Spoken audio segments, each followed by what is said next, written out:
Oh, okay, guys, hold on a second. I'm sorry, guys, right off the bat, okay, massive fucking spoiler up ahead. But I have to get this off my chest, guys. I just have to. I have had a good few people, ever since I told them I was starting this binge. A good few of my friends. I'm talking Francisco, I'm talking Kevin, I'm talking Jennifer. Everyone has been telling me about this goddamn Red Wedding. They're telling me about how it's like one of the signature moments of the series and how it's gonna blow my fucking mind. and they've asked me what my reaction to it was. Well, here's a little treat, guys. I'm gonna try and reenact what my reaction was for you guys right now. I think it was something along the lines of, okay, this just looks like a cool, chill wedding. Not too bad. I don't like that Rob is there. He kind of broke trust with this Walder Frey geek. Bedding ceremony, huh? Should have expected that. Sick show, sick rituals. Wait. Why are they closing the doors? Rob, you better get you and your posse out of there. Oh no, Talisa! The baby! No, they shot Rob! What? Get her, Caitlin! Oh, this feels like a last stand. Oh, poor Rob. I'm a man, I can do it. You did kill Rob. Roose, you scumbag. Yeah, to be quite honest, that whole sequence elongated my Game of Thrones kill list.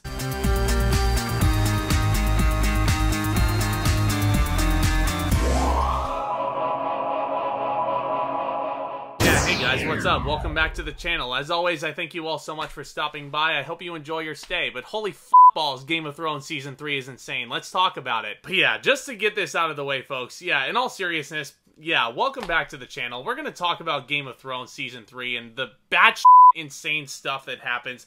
Major spoiler warning, just in case you want to be stealthy and avoid spoilers like I have over these past 8 years or so. I don't know how I did it and I avoided all these game-changing storylines and learning all about them, but here I am. But just to give you all fair warning anyway, because... oh my god. So I'm not going to spend a lot of time in this video, honestly, talking about a lot of the brilliant technicals. I mean, this direction, the sets, the score, because all of those are retained for this season, and it still all looks beautiful. There were so many beautiful background shots on location, the CGI that's present here for the climb episode specifically, and also those damn dragons that are growing ever bigger by the day. But point being, there were a lot of times in Season 3, technically, where I just marveled, and I legitimately wondered how in the hell they did all this. Everything technically, chef's kiss, brilliant. So most of this video is basically gonna be me talking about a bunch of story elements and what I loved about certain character arcs, what I didn't like so much, that kind of thing. But for the most part, as it goes with all of these big characters, I'm really pleased with the progression here. And one thing I'm really happy to say, and this is something that a lot of people are gonna be like, I told you so. Season 3 has a lot more meaningful investment put into the character of Jon Snow, played by the masterful Kit Harington. As you know, the first 2 videos I've done on this show, I haven't really gotten behind his character. He just felt like the boring outcast. But he really won me over in Season 3. Let me just say that in short form. But he's got a lot more to do. He joins this group of hunters called the Wildlings who are all moving away from the wall. Where, by the way, those zombie things I was talking about, that big cliffhanger at the end of Season 2, yeah, those are called White Walkers. And you guys in the comments on my last video so aptly and correctly pointed out that they're the whole reason why the Night Watch even exists. Speaking of the Night Watch, I'm sure most of you hardcore Game of Thrones fans will know that they have an oath. And their main storyline this season is basically broken up into 2 parts, because there's this big giant mutiny that happens. And their story, like I said, breaks off into 2 separate portions, and it follows the 2 people who broke the oath by forming romantic bonds. Jon Snow, of course, being one of them. And he goes along with this badass chick by the name of Ygritte, played by Rose Leslie. Seriously, I feel like she's one of the most underrated characters in this series. She is so cool. And there's also Sam, who we saw in that cliffhanger at the end of Season 2. You guys remember he's the one that we focused on running away from that big horde of White Walkers. And even though he also qualifies as someone who breaks the Night Watch's oath, his main arc this season, I feel, is him overcoming some fears that he has, including those of the White Walkers. And he's one of the first people in centuries, I think they say, to kill one of these. And as he explains to Bran Stark, who gets a lot more development and time this season, and he gets some cool stuff to do in his his own right. He explains to him the way you kill these White Walkers is basically with this specific dagger. Think like the Harry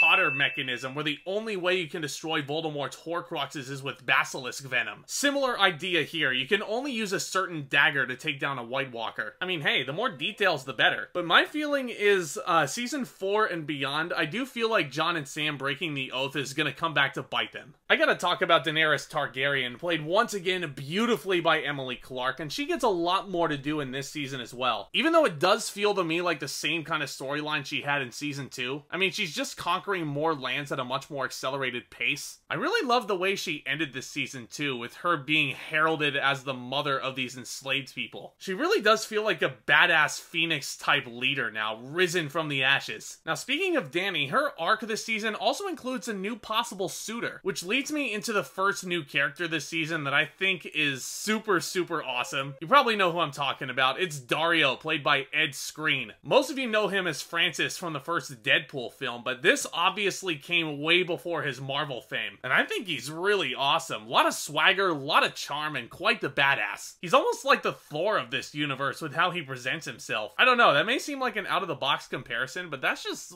the one thought that was lingering in my mind every time I saw this guy. But a lot of great scenes, as always, with Jon and Daenerys, as well as on King's Landing. Lots and lots of really tense-filled moments here. Peter Dinklage once again shows he deserves all the Emmy nominations possible for how he plays Tyrion. I love the further development he gets here, because this season he really feels like his hands are really tied because of Tywin's sick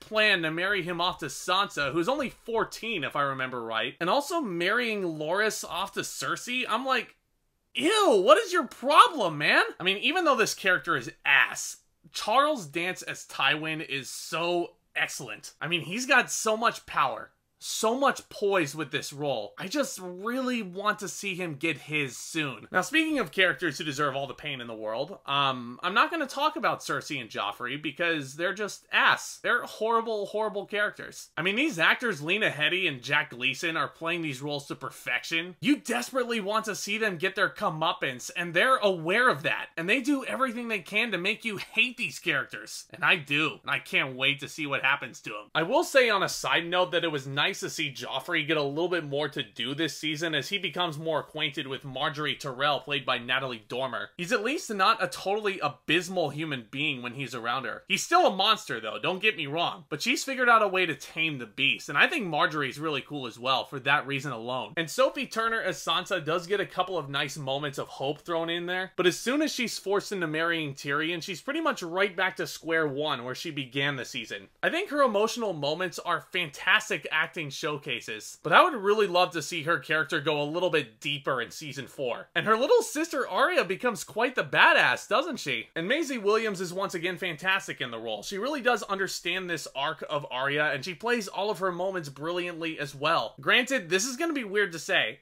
I wasn't as invested in this character as I was in season 2, but that's not to say she doesn't get any new adventures to go on. She does. I just didn't really find it as interesting as before. And I really respect her because she manages to escape another mass Stark execution. Now, as I mentioned at the top of this video, the Red Wedding is just, yeah, okay, I'm just gonna talk a little bit more about this because, boy...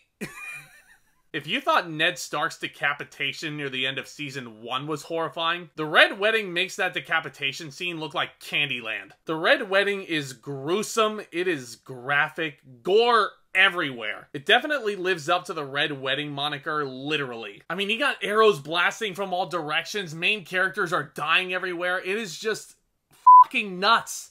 And to think this was all brought upon by a dude who played Mr. Filch in Harry Potter. But those of you hardcore fans of the show know all about the Red Wedding. You know that it takes Ned's wife Catelyn away from us, and it really bugs me that I have to say this, but I was honestly kind of expecting her character to die off at some point right around here. It's not to say I was sad to see her go, but it kind of felt predictable. I will say that she gets an amazing final monologue with Walder Frey's wife under siege and an arrow in her back. She was freaking brilliant in this role. I will miss her dearly. But Robb dying?